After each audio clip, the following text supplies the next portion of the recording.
Assalamualaikum warahmatullahi wabarakatuh. Baiklah, pada kali ini saya akan memenuhi tugas dari mata kuliah aplikasi komputer bisnis di pertemuan minggu ketiga, yaitu tentang bagaimana menggunakan rumus dan fungsi dari logika. Nah, di sini saya akan mempresentasikan bagaimana cara menghitung dengan rumus dan juga bagaimana menggunakan fungsi dari logika tersebut dalam mengaplikasikannya di dalam Microsoft Excel. Jadi di sini terdapat 4 latihan. Yang pertama kita akan mempresentasikan dari latihan 1, yaitu tentang transaksi perusahaan Kombis di tanggal 18 bulan 2 tahun 2022, yang mana ini adalah tanggal di mana saya membuat laporan transaksi ini. Jadi laporan transaksi ini sudah tersedia data-datanya, mulai dari nomor faktur, nama barang, harga satuan, jumlah barang, harga total, diskon, potongan, dan total bayar. Sebagaimana yang sudah kita pelajari di minggu pertama, yaitu kita sudah mempelajari bagaimana caranya menghitung potongan, lalu bagaimana cara kita bisa mendapatkan total bayar dari hasil harga total dikurang dari potongan kita dapatkan. Nah, jadi di sini sudah dapat nilai total bayarnya. Nah, tugas di latihan pertama ini kita disuruh mencari total harga, maksimal harga, minimal harga, rata-rata yang dibayar, transaksi buku, barang terjual apabila lebih dari 20, terus yang ditanya ada omset sabun, omset buku, dan juga omset penghapus. Nah, yang pertama kita akan mulai dari total bayar. Jadi total keseluruhan bayar dari transaksi PT Kombis ini dapat menggunakan rumus. Caranya kita klik ini, lalu pilih sum. Kemudian kita paskan tabelnya, lalu enter. Nah, ini dia total dari seluruh transaksi. Kemudian sekarang cara mencari total bayar yang maksimal, itu kita menggunakan rumus max. Kemudian kita tarik juga mulai dari transaksi pertama hingga akhir, dan enter. Dan untuk minimal kita juga menggunakan rumus min. Kemudian tarik juga kembali transaksinya dari awal hingga akhir. Untuk rata-rata kita menggunakan rumus yang namanya average, atau itu nama lainnya adalah rumus rata-rata. Juga dari awal transaksi hingga akhir. Enter. Dan untuk transaksi buku itu kita menggunakan menggunakan rumus yaitu countif. Countif itu kita juga bisa dapat dari sini, pilih more function. Kemudian kita pilih count. Oke.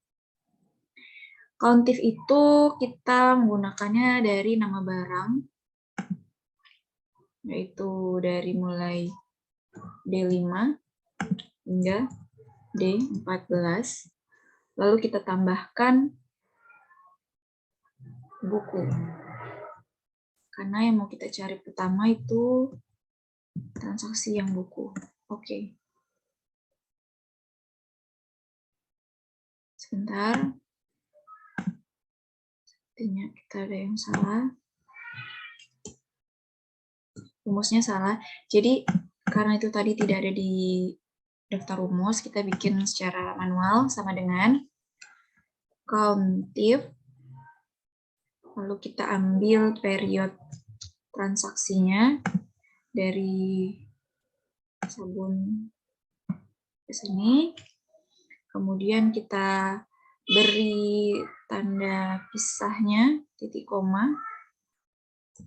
Kemudian tanda petik 2 kita tulis buku. Karena barang yang terjual mau kita cari transaksi buku. Lalu kita tutup. Kesalahan ya.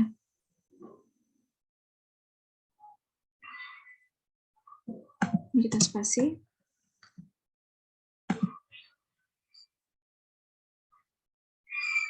N-nya tinggal. Oke, itu dia transaksi buku. Kemudian barang yang terjual lebih dari 20. Ini adalah kita menggunakan countif juga, manual, countif, lalu kita ke jumlah barang ya. Kita kasih ini sampai transaksi akhir, tanda semikolon, titik koma sebagai pemisah. Lalu dia bilang terjual lebih dari 20, berarti itu kita bikin nih lebih dari 20. Karena dia ada karakter equalnya, dia harus diberikan tanda petik ya. Lalu kita enter. Oke. Itu dia, berarti barang yang terjual lebih dari 20. Nih. Ada 5. Coba kita hitung, ada sabun, ada buku, ada pensil, udah 3. Ada sabun, udah 4. Dan ada buku yang kelima. Oke, pas ya. Kemudian sekarang kita menghitung omset sabun. Omset sabun itu kita menggunakan rumus Sumif. Kita lihat apakah ada di ini. Ada. Langsung saja berarti kita pakai rumus Sumif. Lalu ininya kita pakai manual aja, Sumif. Range-nya itu berarti dari barangnya ya. Kemudian kita berikan pemisah. Kita tekan di sini. Karena dia minta yang sabun. Kemudian tanda pisah lagi, baru ke total bayarnya. Untuk total bayar, sini kita menggunakan J5 hingga J14, tutup kurung. Sebentar. Oh, ini kita tidak pakai. Oke.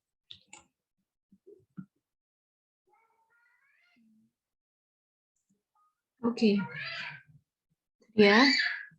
Selanjutnya buku, manual saja biar cepat. Sumif, sabun, jalan kurung dulu, terus transaksinya, pisah,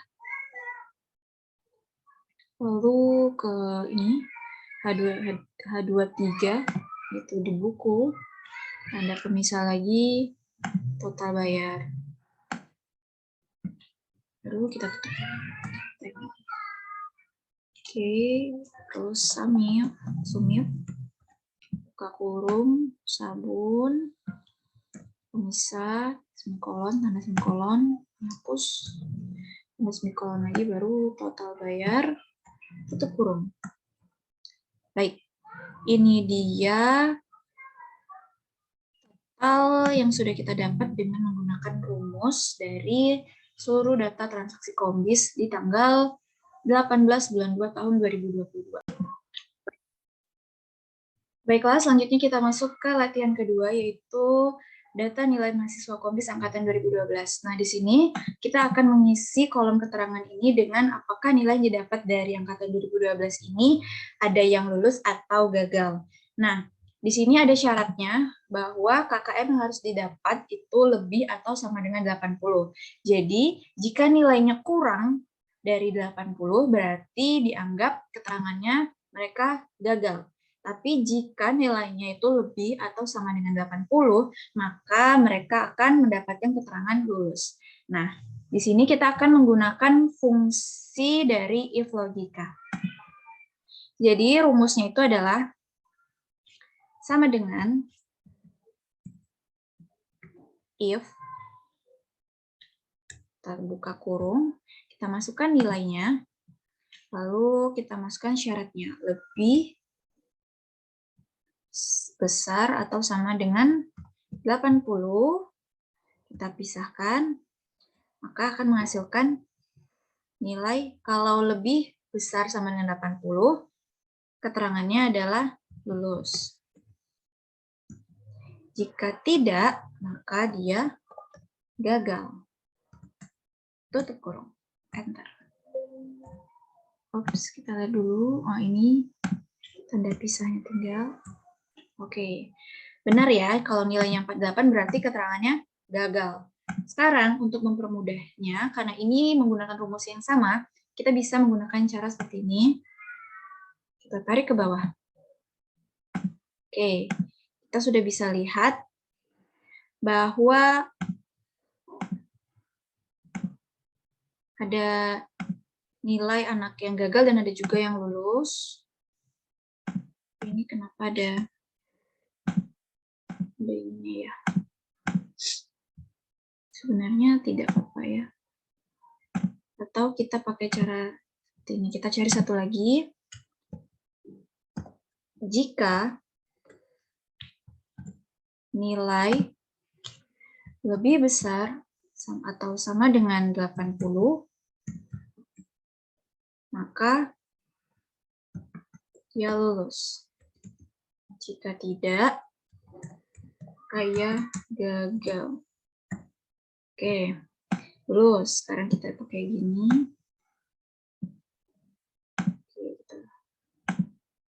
Jadi ini dia data, ada yang gagal, ada juga yang lulus. Bisa teman-teman lihat, sudah pas ya. Jadi kalau KKM-nya itu sama dengan 80 atau lebih besar dari 80, maka si anak mendapatkan keterangan lulus. Tapi jika di bawah itu, maka keterangannya gagal. Ini sudah pas, bisa kita cek. Sudah tepat. Baik, selanjutnya kita masuk ke latihan yang ketiga, yaitu kita akan menentukan apa nama ruangan jabatan yang diterima oleh si karyawan perusahaan Kombis dengan ketentuan yang ada di tabel kedua. Jadi, kalau kode yang didapat adalah kode 1, maka nama ruangannya adalah ruangan eksekutif. Jika selain 1, maka nama ruangannya adalah ekonomi. Sedangkan untuk jabatan, jika golongan 1 Romawi, dia dapat jabatan direktur. Jika golongannya 2 Romawi, dia dapat wakil direktur. Dan jika 3 Romawi, berarti dia dapat jabatan manajer. Jadi ini saya sudah buat, tapi saya akan jelaskan di contoh yang si Budi. Jadi ini kita masih menggunakan rumus if logika, yaitu kita pakai if ya pastinya. Baik, rumusnya sama dengan if, buka kurung, masukkan kode si Budi, sama dengan 1. Tanda pemisah, maka ruang eksekutif. Semikolon lagi. Kemudian, jika tidak,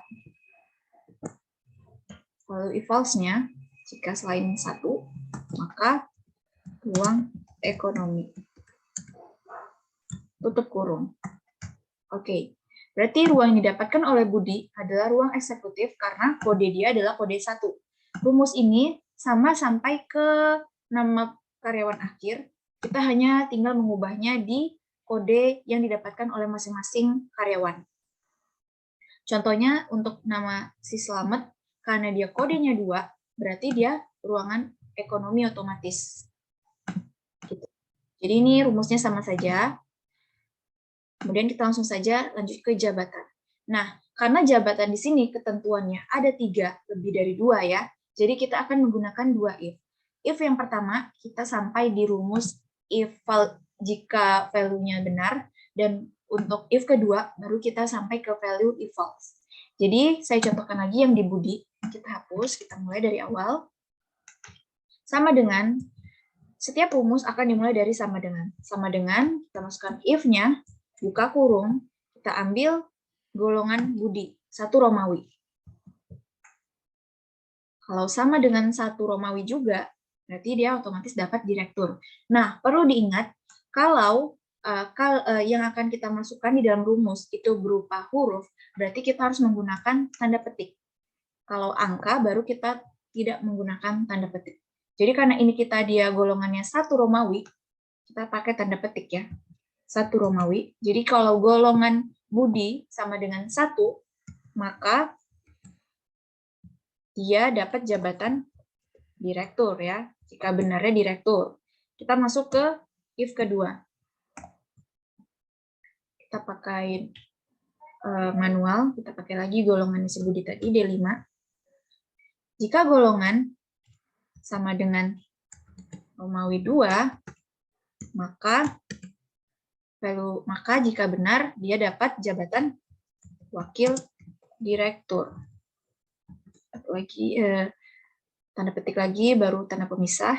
Jika tidak 2, maka dia dapat jabatan manajer.